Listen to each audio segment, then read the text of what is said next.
gente, eu sou a Jennifer, diretora escolar aqui do IBDI.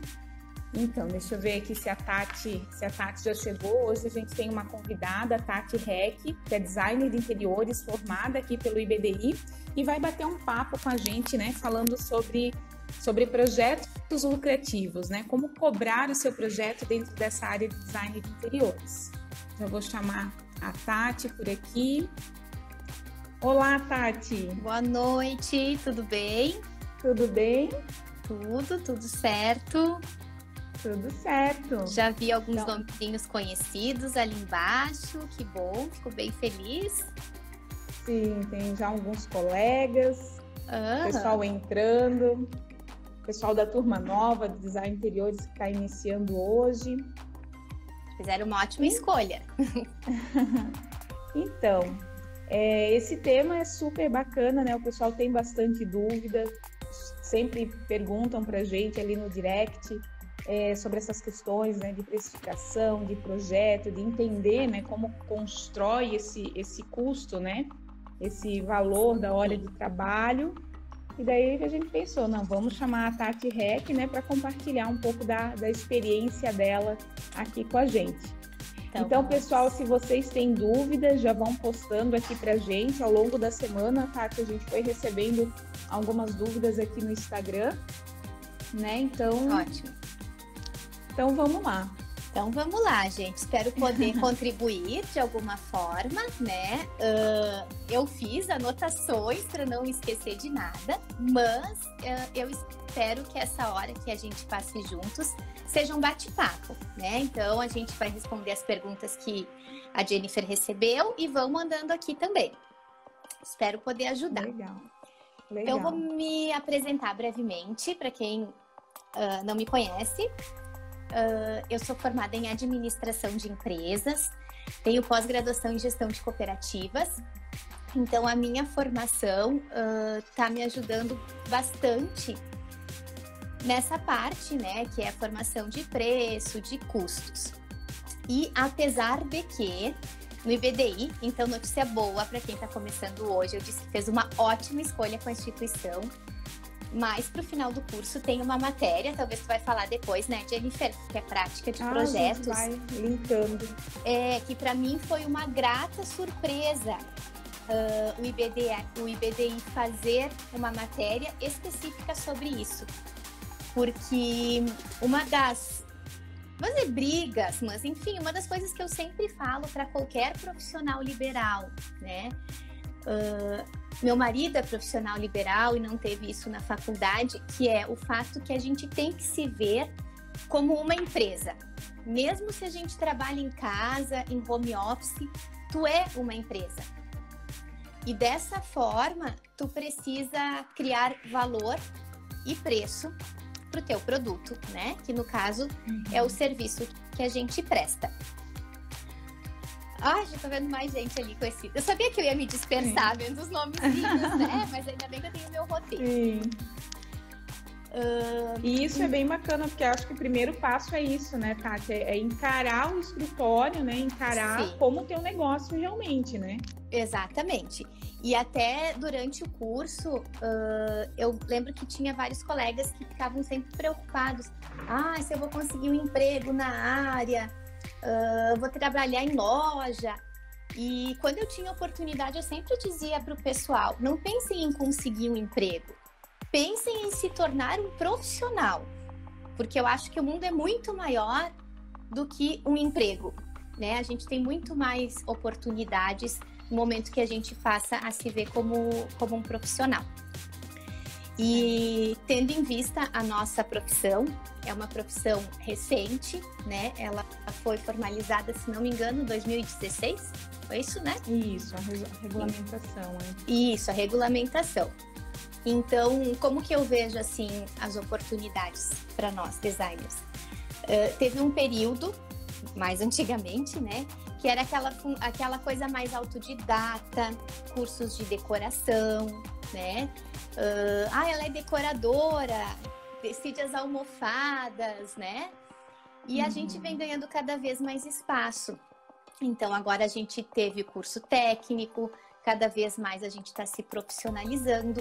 Então, eu vejo que a gente tem um futuro pela frente, assim, como business, negócio, assim, muito promissor. Muito. E quem está começando agora vai pegar, eu acho que um boom em breve, né? A gente teve essa surpresa aí da pandemia, então todo mundo se voltou para mudar tantas coisas, né? Para mudar muita coisa, e eu digo assim, Deus o livre, né? Não tô falando das mortes, nada disso, mas as mudanças que vieram junto são tão legais e é tanta oportunidade, gente, para o nosso mercado, porque o pessoal tá valorizando mais esse estar, mas enfim, já teve live sobre isso, né? Então não é esse o assunto. Mas a questão, assim, da gente se ver como profissionais e da gente se ajudar, da gente compartilhar, que o que o BD está fazendo agora, acho muito bacana isso, de aproximar nós, né? A gente vai criando uma comunidade aí e a gente vai se ajudando.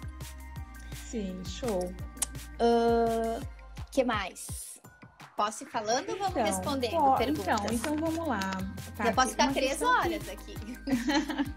Então, uma das principais perguntas que a gente foi recebendo ao longo da semana é de que forma chegar nesse valor do projeto. Até se tu quiseres compartilhar um pouquinho da tua experiência, de como você faz no escritório, né? Como você chega nesse valor do teu trabalho, do teu serviço. Vamos só guardar uma pergunta ali que a Viviane fez, que eu acho que é legal, porque eu vou falar sobre isso. A precificação que você fazia no início é a mesma que você faz hoje, no caso de itens no preço final. Isso daí, Viviane, tá aqui na minha listinha, justamente para falar sobre isso, sobre esse caminho, né? E sobre a live, assim, gente, não vamos falar hoje sobre valores absolutos, porque cada região tem uma realidade diferente, né? Então ninguém vai sair daqui, eu fui na live da Tati, agora eu tenho que cobrar R$5.000 por projeto. Não vai ser assim, né? A gente vai conversar para que cada um encontre seu caminho. No próprio aplicativo da BD tem lá uma tabela de honorários e ela tá separada por região, justamente por causa dessas diferenças, né, que a gente tem no país. Então, a gente vai tentar mostrar o caminho aí para vocês, né? É isso aí, né, Jennifer? Vamos lá. Então, tá. Deixa eu ler aqui minha lista para não esquecer. Então, quando você chega, né, nesse valor, assim, primeiro, né, para o pessoal entender, tem várias formas de você chegar no valor ali do projeto, né? Sim. Quando você chega nesse valor, o que você leva em consideração, né? Por exemplo, você tem o teu escritório, né? Como que você faz essa gestão, né? Dos custos envolvidos. Tá, então, como eu tinha dito assim, ó, a gente tem que se ver como uma empresa. E nisso a gente entra nos conceitos básicos ali de finanças, para a gente começar a calcular o nosso valor. O que a gente vai ter que levar em consideração? Tudo aquilo que a gente gasta para conseguir trabalhar, seja em home office ou num escritório. E às vezes a tendência do pessoal de home office é assim, eu vou cobrar um pouquinho menos, né? Porque eu não tenho valor do aluguel, não tenho condomínio, não tenho secretária, nada disso. Só que eu acho bacana já colocar isso como uma previsão, porque, né, vá que resolva se mudar e montar um escritório, daí tu cobrava X esse mês, daqui 3 meses tu tá cobrando X vezes 4. Então eu acho que tem que ter uma... Eu me perco ali, ó. Tem que ter uma coerência, né? Sim. Então, a gente leva em consideração todas as despesas que a gente tem para conseguir trabalhar, ok? Depois disso, a gente incluindo um prolabore. A gente pensar quanto que a gente vai querer receber de salário, digamos assim, né? Vai lá para nossa continha também. E uma outra coisa que às vezes os profissionais liberais esquecem de botar nessa conta é sobre ter um capital de giro, né? O que é o capital de giro? É aquele dinheiro que a gente tem guardadinho para um momento de queda. Teve uma baixa na procura de projetos, uma mudança de cenário, como aconteceu agora, né? Então, a gente tem que especificar esse valor ali também, certo? E acho que é basicamente isso sobre as despesas, Jennifer. Sim. E assim, um ponto muito importante, né? Organização. Porque você vai listar, né? Quando a gente fala em despesa, mas o que é a minha despesa, né? Sim. Assim, você tem que fazer uma média, né? Buscar fazer uma média. Por exemplo, pega aí os teus últimos 6 meses, né? De escritório, porque tem custo que você tem fixo, né? Cláudia. Como, por exemplo, o próprio exemplo que você citou, né? O aluguel. É um custo fixo, né? Agora tem custos que são variáveis. Então, é sempre bom quando a gente pensa, né, nesse sentido, você ter uma média, né, daquilo ali que você vai estar levantando, né, como custo. Sim. A Letícia, como saber quanto de capital de giro nós precisamos ter? A gente precisa ter, teoricamente, tá, o suficiente para se manter num ponto de equilíbrio durante 6 meses. O que é o ponto de equilíbrio? É quando tu não ganha, paga as contas e fica zerado, tá? Então, o ponto de equilíbrio é ali, é para te manter. É esse valor vezes 6. Um cenário ideal é isso aí. Se tu for entrar bem na teoria administrativa, tá? Abriu o escritório hoje, vai começar a trabalhar com despesas, as entradas, e essa diferença é o lucro. E aquilo ali vai começar a ser guardado para fazer o teu capital de giro. Tu chegou no valor de capital de giro, que é o teu ponto de equilíbrio de 6 meses, daí que tu vai começar a ter lucro. Antes disso, teoricamente, não tem lucro, né? Não é para sair gastando, entra um pouquinho mais, eu vou comprar uma blusinha nova. Não, é para deixar guardado e ir formando esse capital. Certo, perfeito. A Desirê perguntou ali se você, o que é o teu custo fixo, né? Quais são os custos fixos? Então, lá vai. Aquilo que tu tem que pagar todo santo mês. Aluguel, internet, condomínio, se for o caso. Se tu tem alguém da informática que te presta um suporte. Se tu paga hospedagem de site... custos com marketing, que pode ser alguém que faça teus patrocinados, os teus posts. Então, eu considero fixo tudo aquilo que é todo santo mês tem que ser pago. Registro profissional, né, pessoal? Lembrem, isso, né? Tem coisas que são anuais, né? Então, eu nos custos fixos. Legal. Algum software específico para gestão? Não. Tá? Existem softwares específicos para gestão de escritório, bem bacana, e até depois eu vou falar de um deles quando a gente falar sobre cobrar por hora também, tá? Mas o bom e velho Excel dá conta do recado, principalmente se tu não quer colocar mais uma continha lá no teu custo fixo, né? A gente não tá precisando no momento, então sem software para isso. E até tem aplicativos gratuitos nas lojas do celular que podem ajudar a fazer esse controle, né? Certo. A Antônia, qual o valor de uma consultoria na sua região? Só uma média, assim, para terem uma ideia. Bom, daí vai depender com quem fizer o orçamento, né? Aqui, eu te diria que tá entre 500, 600, 700, mas muda muito, assim. Sabe? É capaz de encontrar pessoas que estão fazendo por 300. Não tem como dar um número assim exato, infelizmente. Certo, até porque depende muito do, né, o trabalho, o ambiente, né, o cliente. O que tu entrega, né? Depende muito, assim, o que cada profissional vai te entregar, como é que vai ser feita essa consultoria. Tem pessoas que simplesmente podem ir até a tua casa e, aqui tu vai botar isso, aqui tu vai botar aquilo, fica ali 1, 2 horas por aquele valor e deu, né? Outros vão te entregar um material, uma planilha, imagens, 3D talvez, né? Eu na consultoria, eu coloco lá o 3D, valor separado, né? Mas com a possibilidade de fazer também. Então, certo. Essa questão de preço. a gente teve uma live muito bacana com esse conteúdo, pessoal, tá lá no nosso canal do YouTube, falando sobre consultoria online. Então, quem não chegou a assistir, já está disponível lá no nosso canal. É no IBDI Edu. Então, vamos lá. Tem outra pergunta. Avisa, devo separar um valor para investimento ou, no caso, esse valor faz parte do capital de giro? Do meu ponto de vista, no momento que tu quiser investir alguma coisa, esse valor tu vai tirar do lucro. Então, quando eu digo assim, tu vai começar a ter lucro depois que teu capital de giro estiver formado, né? Quando eu falo em lucro, não é que depois que tu atingiu esse ponto, o teu Prolabore vai aumentar. Não, o lucro vai começar a ficar separado, fazer um bolo.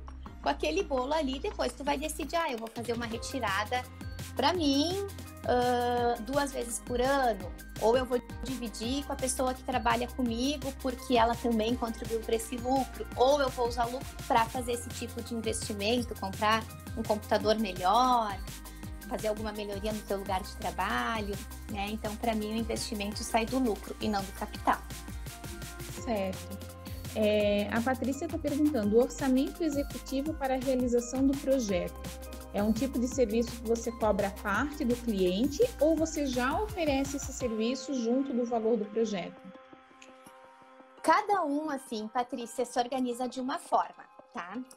Eu me organizei da seguinte forma. A princípio, eu ofereço 3 produtos, tá? Consultoria, pode ser online ou presencial.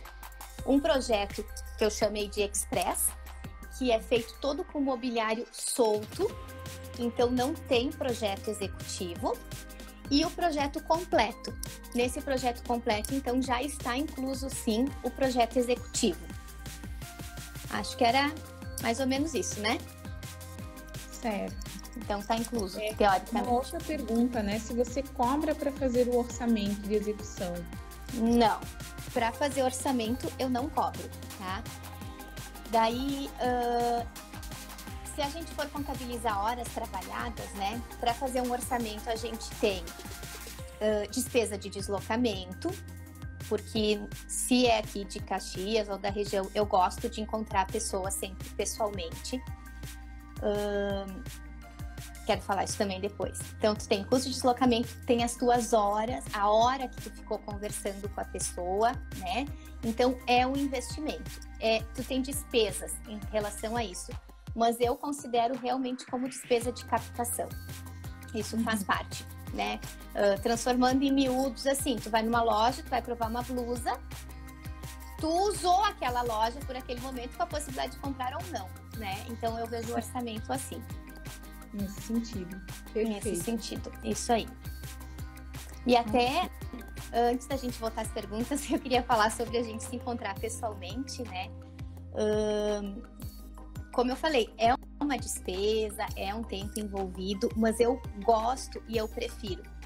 Porque aquele cliente, e aqui a gente está falando de cliente presencial, tá? Não de cliente online, porque online é diferente. Que ele não quer te encontrar. Não, mas quanto que é mais ou menos? Mas me manda o preço, sabe? Esse é o tipo de cliente que, de fato, tu vai perder teu tempo, mesmo que seja só para digitar o orçamento e mandar. Porque não vai fechar, né? Tá fazendo alguma pesquisa de mercado, enfim.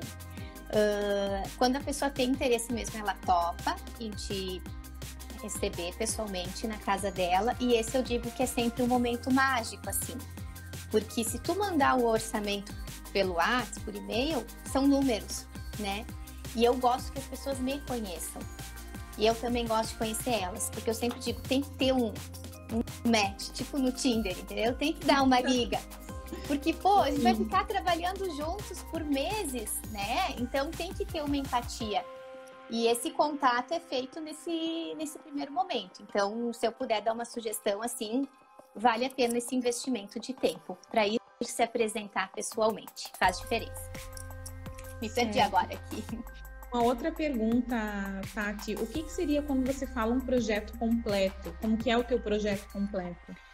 Projeto completo, então, inclui desde da escolha, vamos supor, um exemplo, um apartamento. Foi entregue, tá zerado, assim, tá? Então, a gente vai escolher revestimentos, piso, parede, gesso, desenho do gesso, os pontos de iluminação, né? A gente não pode fazer projeto elétrico, mas definir os pontinhos de iluminação, ok.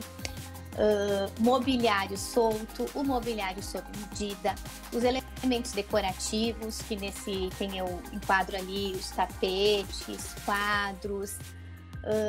Uma outra coisa que eu sempre gosto de dar orientação, assim, são aqueles enfeitezinhos distantes, sabe? Eu coloco lá, ó, quando for comprar, tu vai seguir tal linha, para não virar uma bagunça depois. Então, para mim, o projeto completo é completo mesmo, assim, ó. Tudo. Sim. Incluindo os executivos, né? Como a Patrícia perguntou. Certo. Até uma orientação, assim, especificação de eletros, caso a pessoa ainda não tenha, sabe? Geladeira, forno elétrico, micro-ondas. Coloco tudo isso. Certo, legal. Uma outra pergunta, se tem diferença para você como cliente, assim, online ou presencial? Se você atende também, né, Tati, cliente online? Sim, eu faço online e faço presencial. E daí depois, né, sobre online, eu sugiro ver a live, aquela do online, como tu falou. Diferença financeira, tá? Não tem. Muitas pessoas acham que sim, porque o online vai ser mais barato, porque a gente não vai ter custo de deslocamento, tem que fazer levantamento de medidas. Só que todo esse tempo economizado, o profissional gasta tentando interpretar o que o cliente quer à distância. Então, o online, para ter um resultado final bem bacana, ele dá tanto ou mais trabalho do que o presencial. Então, eu não vejo o porquê dele ser mais barato do que o presencial. Pode ter profissionais que pensem diferente, né? Cada cabeça é uma sentença. Eu penso dessa forma. Perfeito. Vamos ver. Também tô lendo. Aqui a Rê, né? Concordo com você. As pessoas precisam se conhecer melhor. Sim. Legal. Isso faz diferença. Aqui a Patrícia fez uma outra pergunta também, Tati. Se o orçamento, né, que ela perguntou, se o serviço de orçamento do valor também inclui a parte da obra, se você oferece esse serviço para o cliente saber o valor, se ele vai gastar com a execução. Como é que você faz essa questão, né, da planilha orçamentária? Eu acho que ela está falando mais ali sobre acompanhamento ou gerenciamento de obra, né? Então, assim, até o momento eu não faço, tá? Orçamentos completos por cliente, por uma opção minha, falta de tempo. Então, isso eu já deixo claro desde o início. O que eu faço para o cliente são orçamentos de marcenaria, porque eu já tenho os marcenarias. Normalmente, até agora, sim, a marcenaria pesa bastante, né? Só que agora, então, eu estou me organizando de uma forma diferente e eu vou começar a oferecer para os clientes, sim, essa parte do orçamento, tá? E vai ser cobrado separado, sim. Não vai estar incluso no projeto completo. Vai ser como se fosse um produto a mais, né? Porque, gente, assim, ó, dá trabalho fazer isso, vai muito tempo e parte de nós valorizar o nosso tempo e o nosso serviço. Se a gente não conseguir passar valor para o cliente, né? Que daí a gente não está mais falando mais de preço, é valor do nosso tempo, do nosso conhecimento, do nosso comprometimento.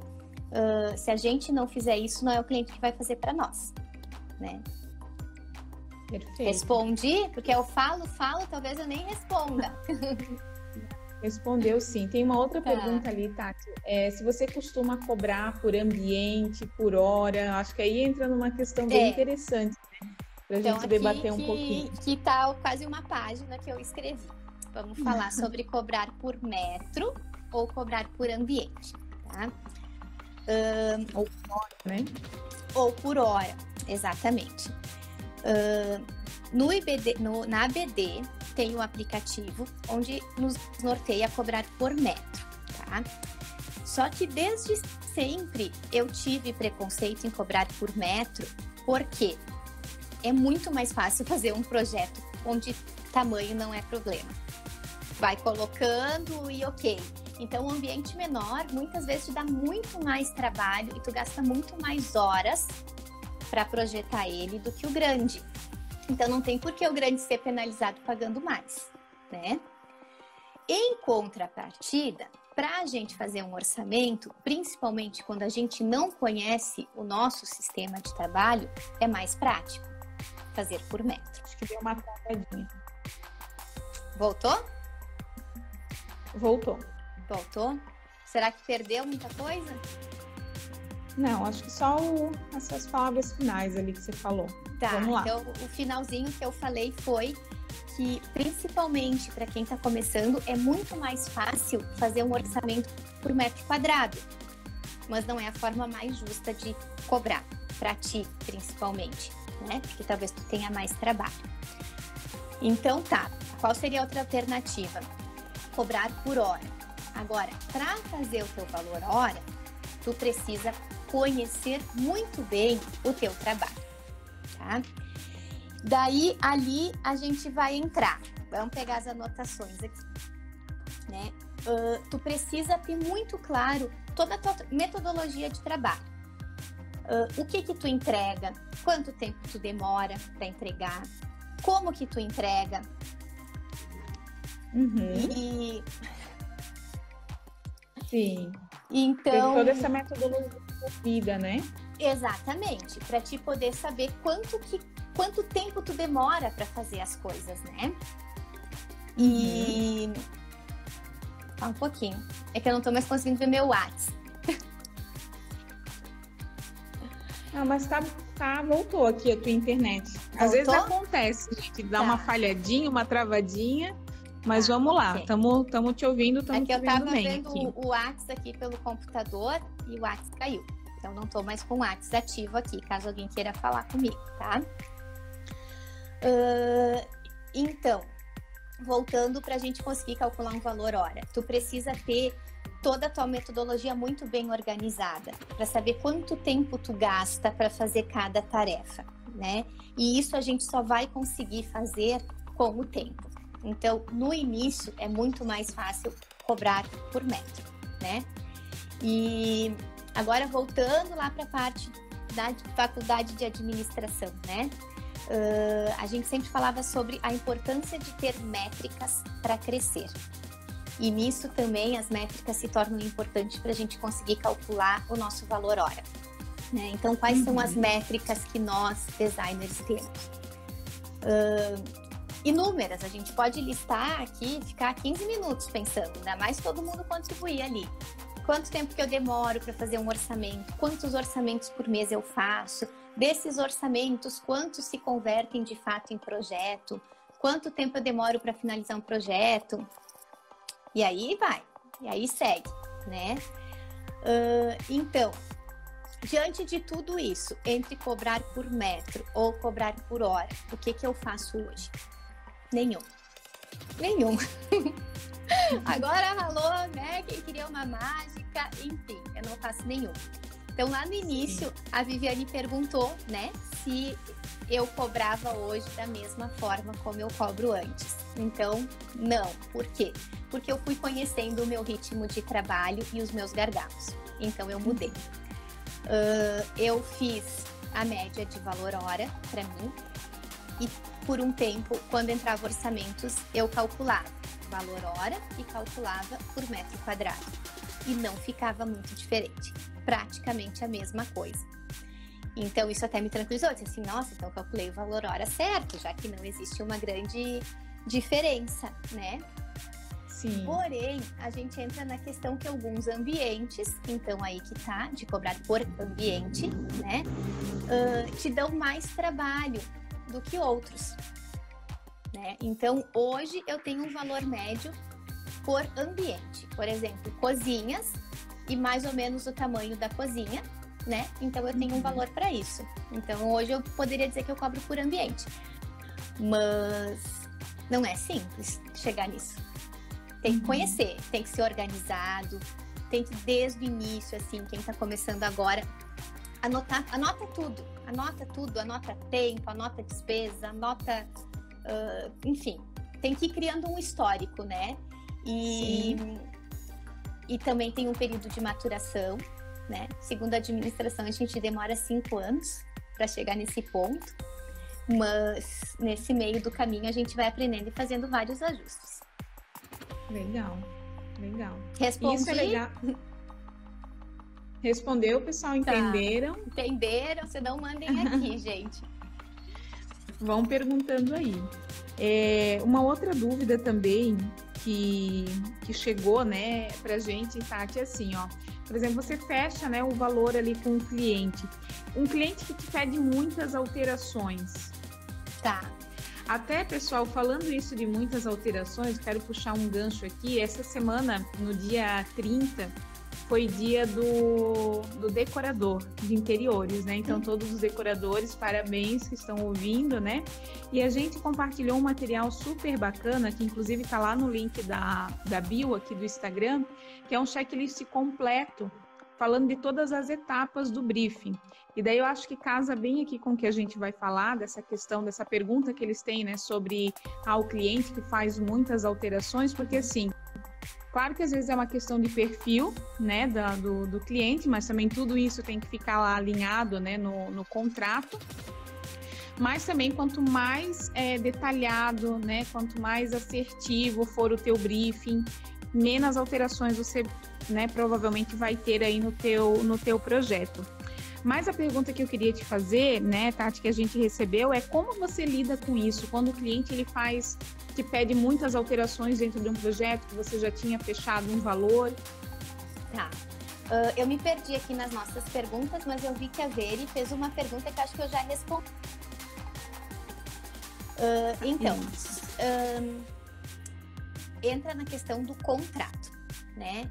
Quando eu vou fazer o orçamento, lá naquele primeiro encontro que eu disse que vale a pena forçar, que seja presencial, eu já explico isso.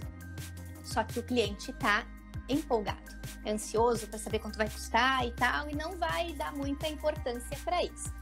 Então, quando a gente for falar do contrato, a gente reforça sobre a quantidade de alterações que está já determinada lá. No meu contrato, eu coloquei 2 alterações, tá? Depois disso, é cobrado o valor de X reais por alteração. E daí, nisso também, a gente tem que pensar o que é considerado alteração. Mudar ali o tipo de acabamento é uma alteração? Eu não considero, entendeu? Alteração uma coisa maior, assim. Se a gente colocar o guarda-roupa para cá e a cama para lá, isso é uma alteração. Precisa detalhar novamente, né? Tem que detalhar, tem que fazer o 3D de novo. Então, tem que cobrar sim o extra, passado do combinado, tá?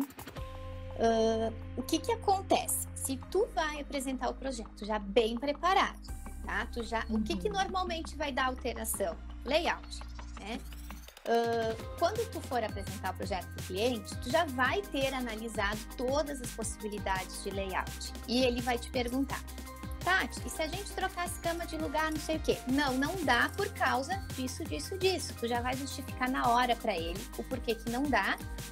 Já fechou a chance de ter que fazer uma alteração para comprovar que não, né? Então, tu tem que estar ali segura, claro. E tu vai estar porque tu fez e viu que não é legal e que aquele ali é o melhor, né? Então, dificilmente se tem alteração se o briefing foi bem feito. Certo. Isso mesmo.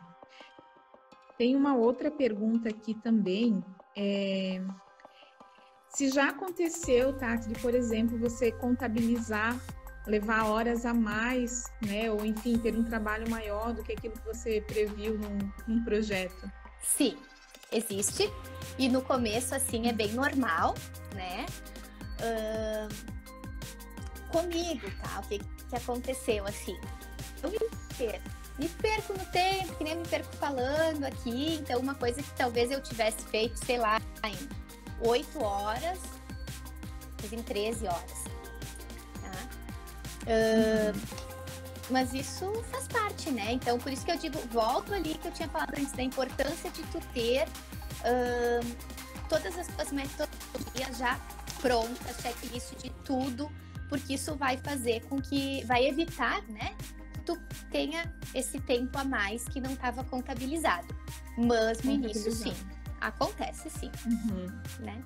Mas daí a gente aprende. Tem outras perguntas, tem umas outras perguntinhas aqui. Qual o programa que você utiliza hoje, Tati? Eu utilizo o SketchUp desde sempre, desde que eu fiz o IBDI, né? Nós aprendemos a usar, então, durante o curso, principalmente quem está assistindo e começando hoje, se é que já não foram para aula agora. A gente vai aprender o AutoCAD, o ProMob e o SketchUp, né? E eu, desde o início, assim, eu me apaixonei pelo SketchUp e é o que eu sigo usando até hoje. Depois disso, eu aprendi a usar o SketchUp Layout, então hoje até o detalhamento eu já faço lá. Aí a gente já começa a ganhar mais horas na vida, né? Porque se tu trabalhar com Sketch para fazer o 3D e o AutoCAD para fazer o detalhamento, trabalho dobrado. E quando a gente começar a contar as nossas horas ali, a gente vai ver que não vale a pena. Então é só isso. E para renderizar também já sai tudo dali, né? Já usa o render, legal. Ok. A Letícia, quanto custa um projeto completo por ambiente? Gostaria muito de saber. Bom, isso é que vai depender, né, gente? Não tem como a gente falar aqui. Então vamos ver se a gente tem mais eu tinha visto uma aqui. Quero o checklist. Pessoal, o checklist vocês podem baixar lá na bio, tá? Ele tá lá disponível para vocês. Tem uma aqui, Jennifer, talvez tu já tenha posto ali para me falar depois. Bem acessível. É possível começar fazendo apenas consultoria até ter mais bagagem? Como cobrar pela acho consultoria? Que mais bagagem, mais... Mais experiência, será? Eu te diria que sim, que é possível, tá? Principalmente no momento que a gente está vivendo agora. Essa questão das consultorias, depois até vou falar de novo, a Jennifer já falou, tem a live salva lá no YouTube sobre consultoria, então sugiro que Mas vamos lá, vá lá olhar, né? Lá. Então eu acho que a gente está num momento bacana para consultoria. Então eu acho que vale a pena começar a te testar nesse mercado, né? Te conhecer, enfim, e depois dar o próximo passo, tá? E como cobrar pela consultoria. Daí aí também a gente vai ter que dar umas tropeçadas até acertar, tá? Hoje eu cobro o valor fechado da consultoria porque eu tenho noção de quanto tempo eu vou demorar para fazer ela, né? No início também pode começar a cobrar por hora. Só que daí aí vai cair de novo lá, tu vai gastar mais tempo do que tu imaginava. Então eu sugiro já fazer um valor fechado por ambiente da consultoria. Certo. Ok. Uma outra pergunta aqui da Janaína, né? Se tu podes falar um pouquinho sobre mercado de trabalho em cidades pequenas. Mas eu posso falar um pouquinho mais sobre isso, sobre limitação geográfica, que eu acho que, graças a Deus, não existe mais, né? Então, o fato de tu estar numa cidade pequena não é desmotivador, nem um pouco, né? Tu pode atender pessoas onde tu quiser, independente do tamanho da cidade. Então, não respondi, né? Mas eu acho que a gente tem que começar a pensar maior, gente, não pensar só na cidade. E isso já é um pensamento que eu tinha, não é recente, desde sempre. Adoro o mundo digital, assim, e eu acho que agora todo mundo vai ser forçado a acreditar e aprender a trabalhar com ele também.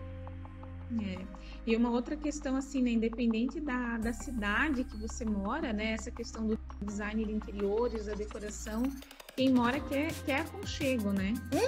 Exatamente. Então, isso é algo que a gente vê que fica cada vez mais acentuado, assim. E hoje, com toda essa questão, né, das pessoas mais em casa, né, tá mudando esse olhar para casa, né? Então, as pessoas, elas estão buscando isso cada vez mais. Inclusive, pessoal, essa questão...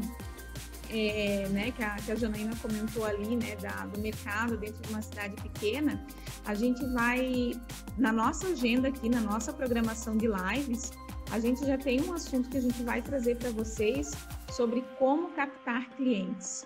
E daí vai ser um estudo de caso muito legal, né, de um designer de interiores formado aqui no IBDI, que é lá de Santarém, faz projetos em todo o Brasil, em São Paulo, então fiquem ligados que vai ser muito bacana esse conteúdo que a gente vai trazer para vocês. Então vamos lá, Tati.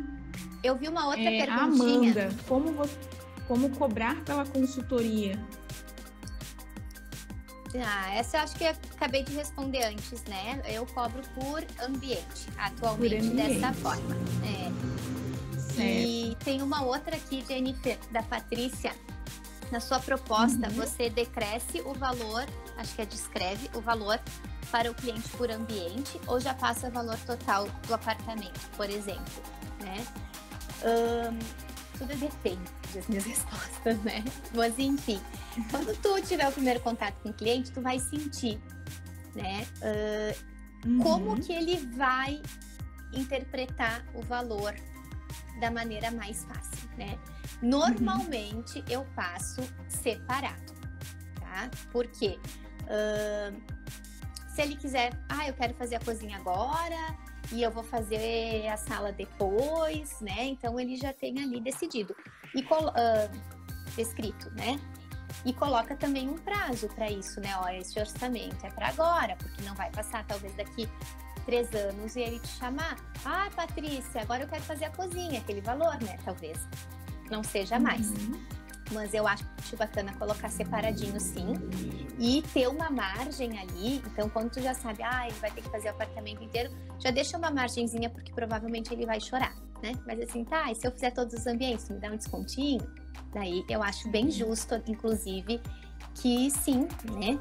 Principalmente se tu vai, fazer acompanhamento, tu vai lá, tu já vai ver a sala, a cozinha, tudo numa visita só. Então, eu acho bem justo dar um descontinho, sim. E tudo isso, pessoal, já é importante você prever, né, na hora que você está precificando, que você está montando esse valor, de saber que tem que deixar aquela gordurinha, né, para queimar lá no final, né, como toda boa negociação. A Ivana Fernandes, né, chegou aqui também, nossa aluna, ex-aluna do curso. A live vai ficar depois disponível, sim, pessoal. Tem uma outra pergunta aqui, do Marcelo, Tati, vamos lá, ó. Já trabalhei com marcenaria e fazia o projeto de imóveis, né? E acabava, às vezes, não cobrando por ele. Como falar que não vai fazer mais dessa forma? Marcelo, ele está estudando, né? Está fazendo o curso de design de interiores. Tá. Eu tenho parceria com marcenaria, tá?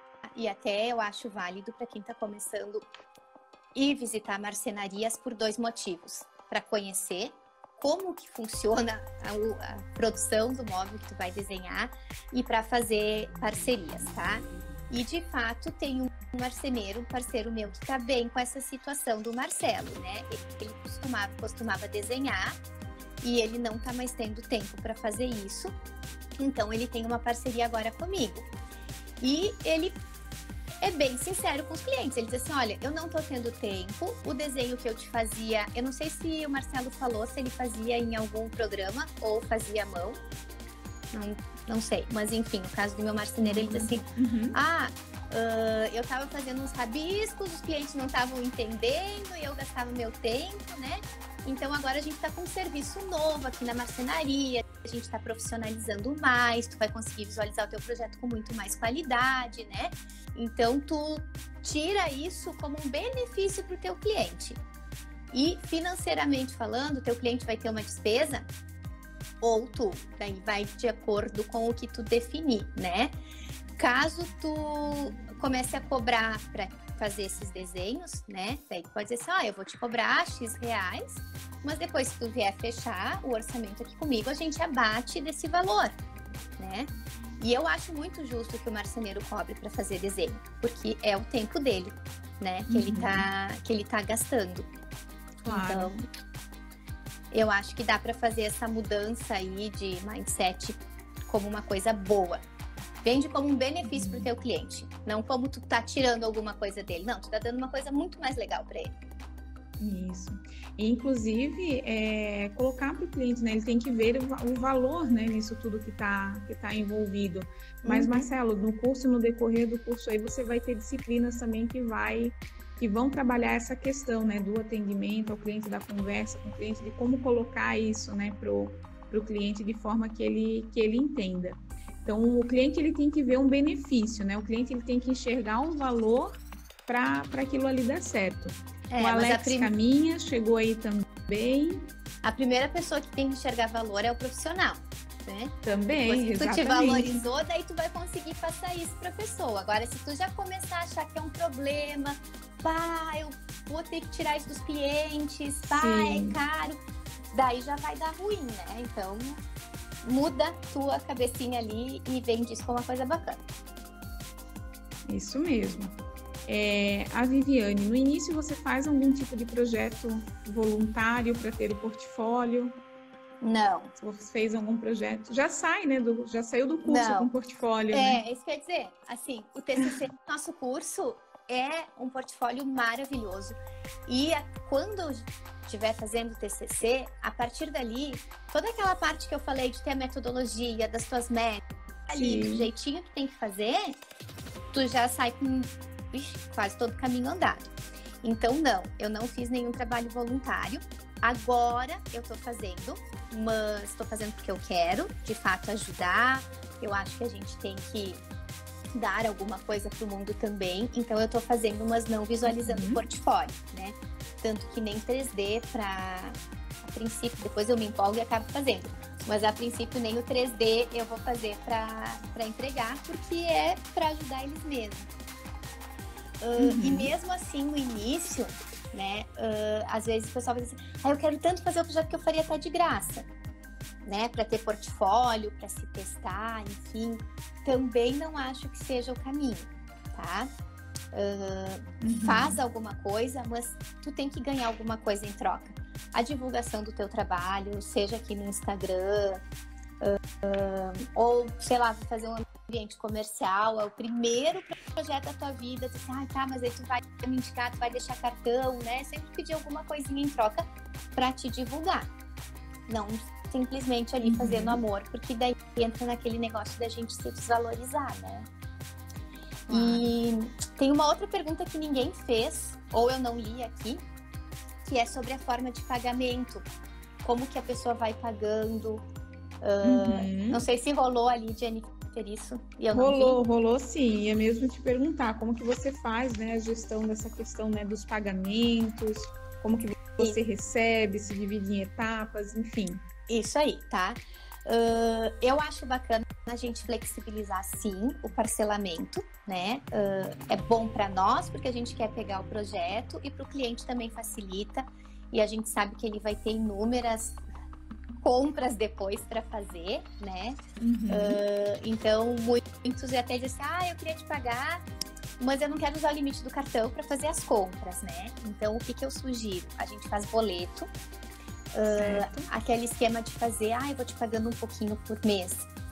Não, porque não é bacana depois tu tá ali no momento criativo e falando de coisas boas, expectativas do cliente, e tu tem que começar a falar, ele não me pagou, e cobrar, sabe? Então, tu faz o boleto, que eu acho que tu já tira isso da frente, não precisam mais falar de valores e pode parcelar. Como fazer esse parcelamento? De uma forma que até tu entregar tudo já esteja quitado, né? Que não fique nenhum boletinho para depois. No meu caso, né, gente, eu faço tudo, assim. Agora, se é um escritório, tem alguém que cuida do financeiro, ele que vai ter esse contato com o cliente, de cobrança, daí é outra situação. Eu tô falando, tipo, eu, no caso, tenho que fazer tudo, né? Porque se vocês forem parar para pensar, no momento que a gente se forma, a gente passa a ser administrativo, financeiro, comercial, criativo, executivo, o marketing. É 1000 atribuições que a gente tem, né? E não é para assustar, porque é uma coisa boa. Eu, pelo menos, faço com amor, assim, eu faço porque eu gosto, não é uma coisa ruim. Mas quanto mais tu automatizar algumas coisas, melhor. Principalmente essa questão de receber dinheiro, que é uma coisa que eu não gosto. Então, parcelem sim, mas de uma forma automatizada, boleto ou cartão. Minha sugestão. Legal. Uma outra pergunta aqui também, Tati. Se quando você faz as consultorias, se você firma contrato com o cliente? Sim.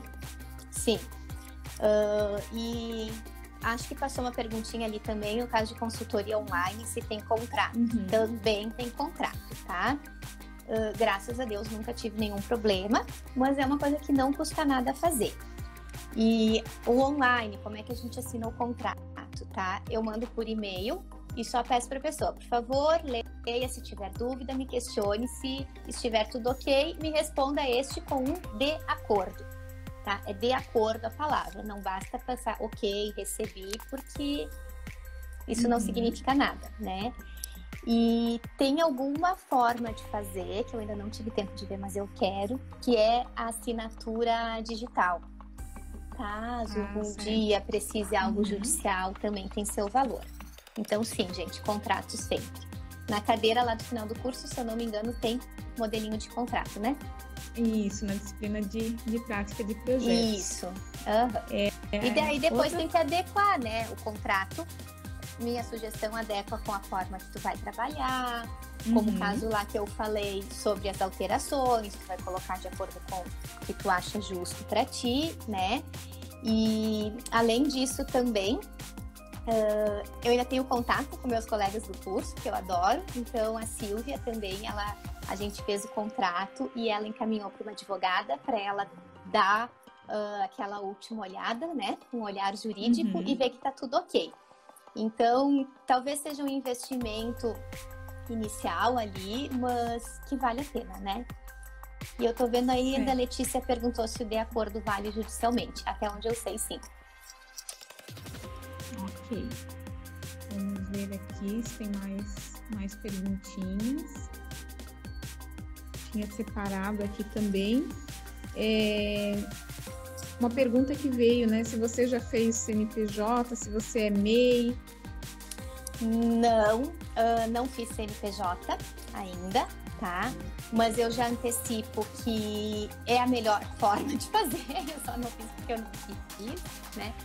Então, pode trabalhar como autônomo e dar um recibo como autônomo, né? Então, por enquanto, é dessa forma que eu estou fazendo. Mas o CNPJ, ele também vai ter um valor inicial maior, mas no final das contas ele sai mais barato, tá? Então, o profissional de design vai se enquadrar como simples, e é bem simples, né? Como o nome já diz, assim. Enfim, é bem tranquilo. Não pode ser MEI, tá? Se alguém já está pensando em perguntar, não pode ser MEI, porque é propriedade intelectual. Então, é simples ou autônomo. Ok, pessoal. Mais perguntinhas? Mais alguma dúvida? Que perguntaram se a live vai ficar gravada, né? Sim, essa live. O que mais que eu anotei e não falei? Tati, quer fazer mais algum complemento? Gente, eu tinha falado antes, nem era sobre finanças, né? Mas sobre a gente se valorizar e a quantidade de funções que a gente tem. Então, se eu puder dar mais um conselho, né? Eu diria assim, para a gente pontuar as nossas funções, e a gente tem que se ver de duas formas, tá? A gente tem que fazer uma gestão interna e uma gestão externa. Na gestão interna, é tudo aquilo que eu falei já várias vezes hoje. Organização, as métricas, como que tu faz o teu trabalho, quanto desempenha. Isso tem que te trazer um equilíbrio. O equilíbrio ali também financeiro, mas um equilíbrio mental, né? E até para quem trabalha em home office como eu, né? Da gente conseguir se organizar. E quando a gente fala da gestão externa, né, que é a captação, é o contato com o cliente, é estar na obra, é resolver pepino que acontece, um probleminha ou outro, né? Então, essa gestão externa é aquilo que tu vai entregar para o teu cliente. Então, qual vai ser o foco principal? Qualidade, tá? Não importa se lá na tua gestão externa desequilibrou as coisas. Deu algum piti ali, tu não tá bem. Quando tu passou para entrega, é o foco, é qualidade. Porque por mais que eu acredite muito no poder das redes sociais e do Instagram, como eu falei, é uma coisa que eu adoro, o que vai te trazer cliente é o trabalho bem feito. É ainda aquele antigo boca a boca, é tu fazer um projeto e a pessoa fica muito satisfeita. Fala, nossa, eu contratei a Tati, foi show do início ao fim, deu um pepino, porque pode acontecer, né? Mas ela resolveu. E daí, sobre os problemas também é isso, né? Não se desesperar quando eles acontecem, ir lá e resolver. E se errou, pede desculpa. Né? Mas o importante é que a qualidade final seja impecável. Certo. Tem uma outra perguntinha ali, né? Se para um tecnólogo posso emitir a TRT.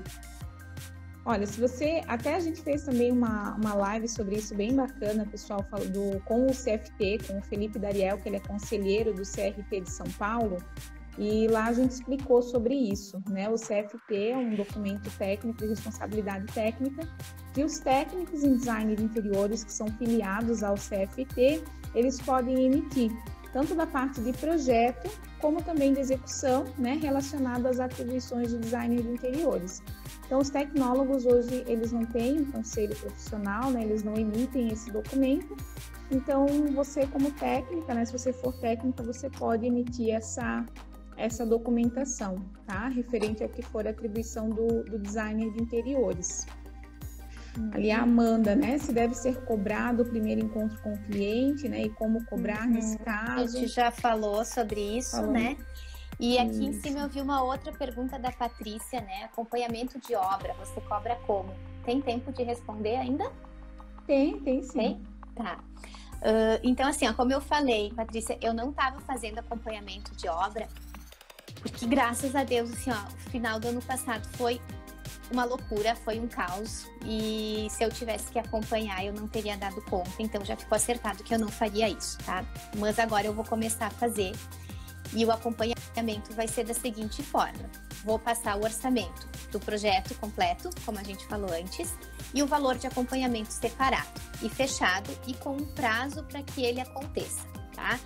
Porque não dá para correr o risco da gente fechar o acompanhamento por obras, X reais, e tu ficar ali um ano em função daquele projeto, né? Então, eu acho bacana tu cobrar, eu vou acompanhar tua obra por 3 meses, 4 meses, né? Como tu fez o projeto, tu vai ter ali uma estimativa de quanto tempo isso vai demorar, tá? Uma outra forma de cobrar, que daí eu chamaria como gerenciamento de obra, né? É tu cobrar uma porcentagem, então, sobre tudo que tiver envolvido naquela obra. E o gerenciamento daí, eu vejo ele como um trabalho um pouco mais pesado, porque tu vai ter que ir atrás de todas as mãos de obra, eletricista, o gesseiro, o azulejista, e fazer orçamento com todos eles, e tu vai estar ali na linha de frente, né? E o acompanhamento é um pouquinho mais leve, assim. No perfil ali da minha bio também tem o meu WhatsApp, então, caso eu não tenha respondido alguma coisa, a gente continua depois. Legal. E Tati, queria te agradecer, você foi incrível. Imagina, eu que agradeço. Obrigada. Adorei. Por todo o conhecimento. Pessoal, gostaram do conteúdo? Gostaram da live? Letícia disse ali, ficou com dúvida no acompanhamento. Depois, se tu quiser me mandar tuas dúvidas mais pontuais, Letícia, que no caso é mais leve. É que o acompanhamento é assim, ó. Como é que eu vejo o acompanhamento? Posso responder ainda? Pode, claro. Tá.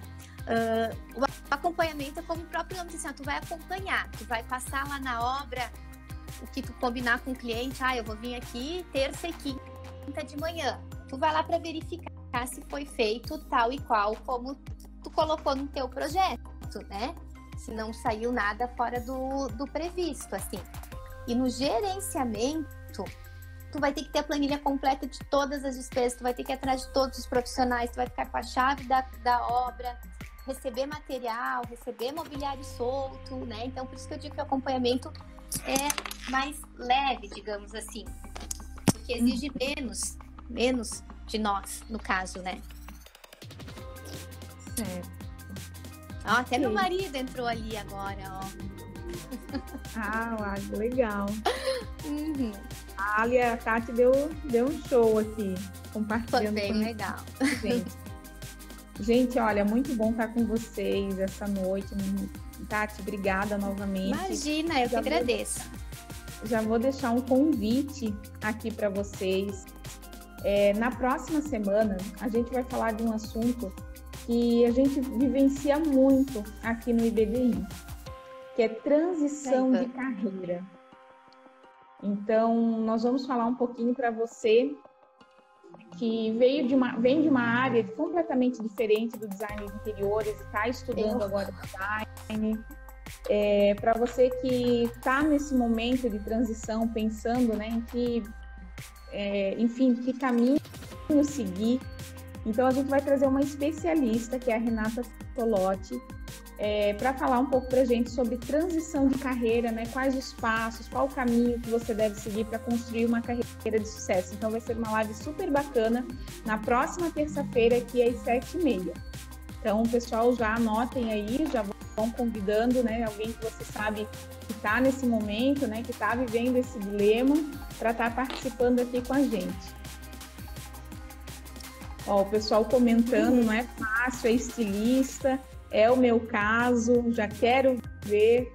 Olha, vai estar super legal. Agora, nessa turma que começou hoje, Tati, na 103, a gente vê novamente, assim, né, como cada vez mais vem pessoas, assim, de áreas completamente diferentes, que às vezes, no direito, da saúde, mas que tiveram aquele amor, aquela paixão por design interiores, né? O teu caso é muito também, legal, o meu caso.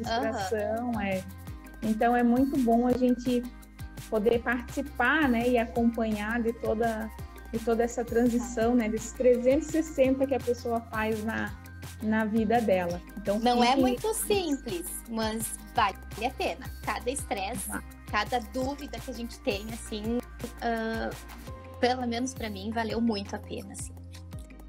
E queria aproveitar para parabenizar mais uma vez, Jennifer, pelo BDI. As lives estão sendo maravilhosas, muito legal. Falar mais uma vez para a turma 103, parabéns, então, pela escolha, que vocês têm um ótimo curso, né? E se alguém está aqui nos ouvindo e também está na dúvida, não vão se arrepender, né? Para mim foi uma das melhores decisões que eu tomei. Espero ter contribuído de alguma forma essa noite para vocês. E como eu falei, caso tenha ficado alguma coisinha ainda, podem me chamar ali que eu respondo. Legal. Obrigada pelo convite. Valeu, gente.